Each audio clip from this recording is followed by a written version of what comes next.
শখের নারী বাড়ি থুই আসছি। আসার সময় বলছি যাইতে গেছি দূর প্রবাসে, সবসময় মোবাইল রাখিও হাতে। কেননা কাজের থেকে আসি, সবার আগে তোমাকে আমি স্মরণ করব। আমি কাজের থেকে আসি, তোমাকে আমি ফোন দিব, তুমি আমার ফোনের অপেক্ষা থাকবে।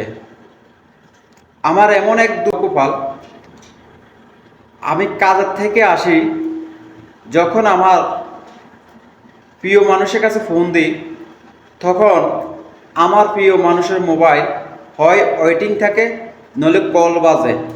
তাই আমার প্রিয় মানুষকে যখন আমি কল দিই, তখন ওয়েটিং থাকে।